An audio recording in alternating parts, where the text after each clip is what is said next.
Assalamualaikum warahmatullahi wabarakatuh. Waalaikumsalam warahmatullahi wabarakatuh. Waalaikumsalam warahmatullahi wabarakatuh. Baiklah teman-teman, kita mau presentasi mata kuliah strategi pembelajaran penjas. Dalam presentasi kali ini kita akan menjelaskan sedikit tentang sport education. Di kelompok kami ada 4 anggota. Yang pertama saya Farhan Walid Mubarok, yang kedua ada Mahmudan Suropati, yang ketiga Virgin Reynaldi, dan yang keempat Riana Fauzia.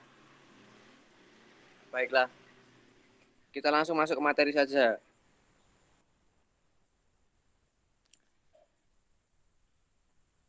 Contents. Yang pertama nanti ada landasan teori, yang kedua dijelaskan tentang 6 ciri utama, yang ketiga pelaksanaan sport education, yang keempat penilaian sport education. Langsung yang pertama, landasan teori.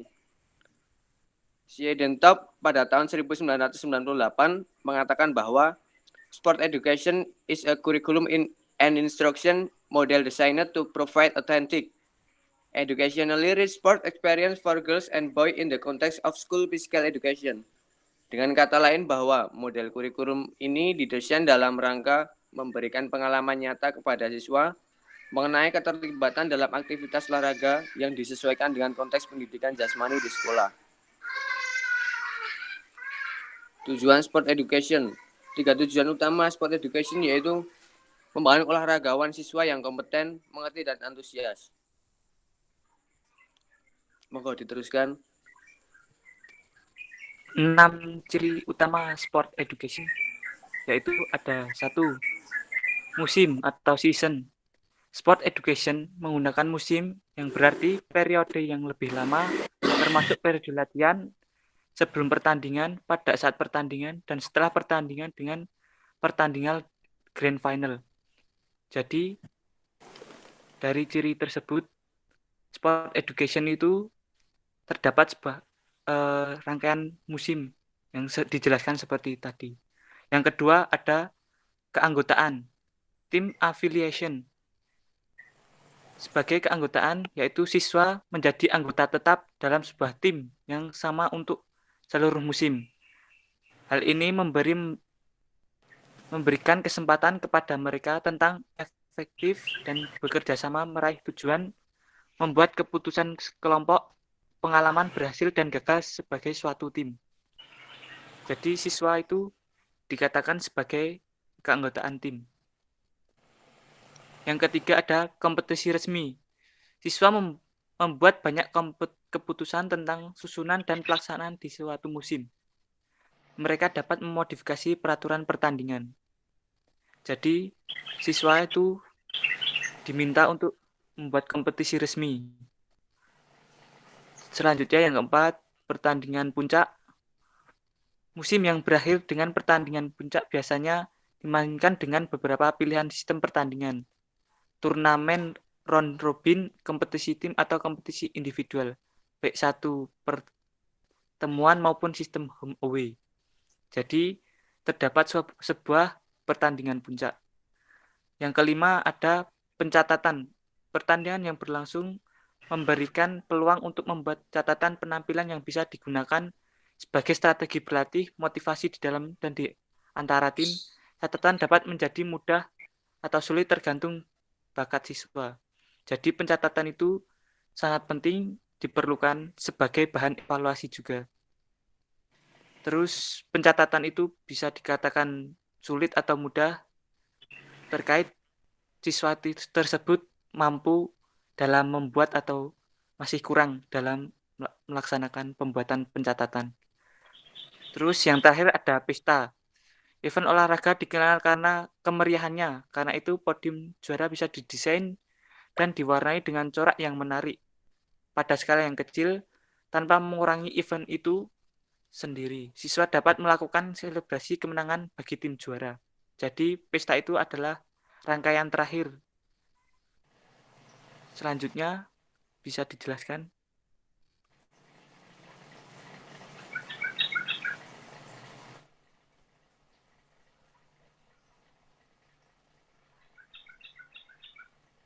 Oke, yang ketiga ada pelaksanaan, di mana pemilihan isi atau content selection terdapat beberapa pilihan untuk memilih jenis olahraga yang dipertandingkan dan skema kompetisi yang tepat untuk digunakan.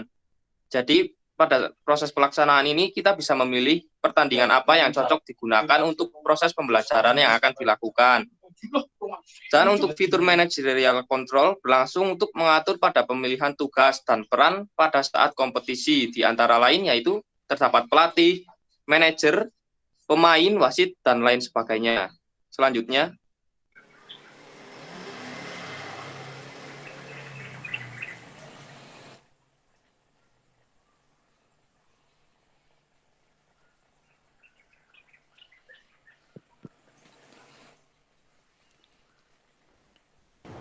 Oke, akan saya lanjutkan.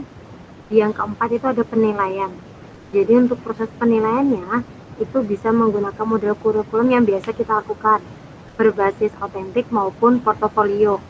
Jadi ini bagaimana dia menilai itu masih tergantung gurunya mau menggunakan metode yang bagaimana. Selanjutnya, berikut merupakan dua cara penilaian yang biasanya digunakan. Yang pertama adalah penilaian otentik, yang merupakan penilaian yang berfokus pada produk atau hasil dari kualitas penampilannya. Nah, dalam prosesnya, siswa akan sangat aktif terlibat di dalamnya, karena dalam penilaian ini, itu meliputi penilaian terhadap tingkat aktivitas fisik, motivasi, self-apresiasi, dan juga pengembangan diri.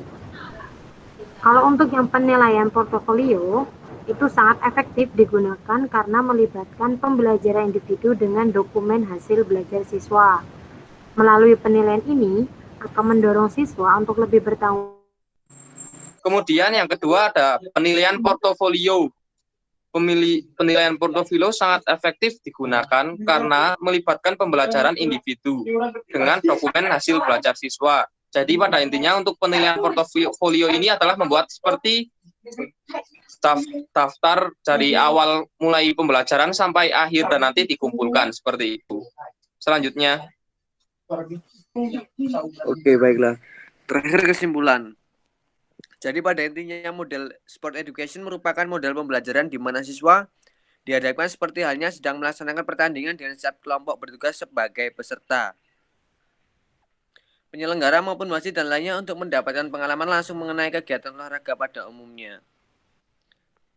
Oke, saya rasa presentasi pada hari ini cukup sekian. Semoga ilmu yang bermanfaat. Kurang lebihnya kami semua mohon maaf. Wassalamualaikum warahmatullahi wabarakatuh. waalaikumsalam warahmatullahi wabarakatuh. Terima kasih teman-teman.